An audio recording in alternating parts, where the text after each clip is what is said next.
maayong gabi guys. Ang oras karon alas 10:25.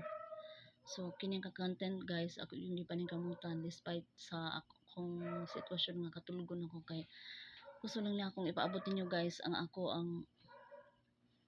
kuan kagul-anan kabahin sa akong estudyante nga kuan na aksidente kaganiha sa Cogon dapit Eco Park.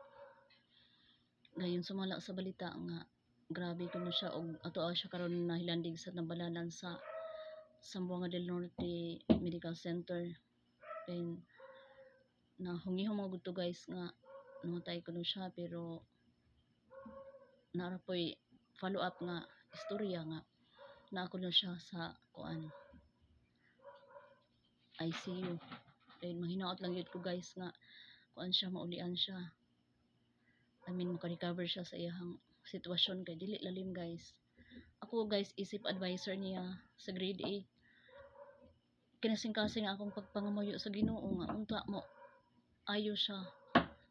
Dili siya mawala sa akong section kay dako kay nako ng kasubaanan guys. Namo ng mga teachers sa Cogon National High School. Pinanggap ya namo ng among mga estudyante. Kutob sa among mahimo, amo silang giyahan, apong tabangan. Ako guys, nang hinaot ko sa inyong kuan pod kanang pag-ampo alang sa kaluwasan sa kuan ug kaayuhan ni Zuril.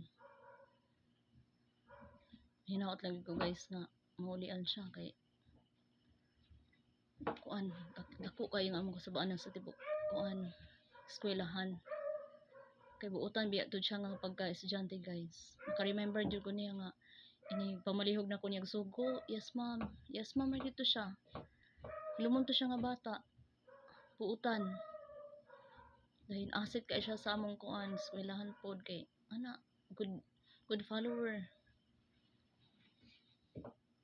Mura to guys og daghang salamat.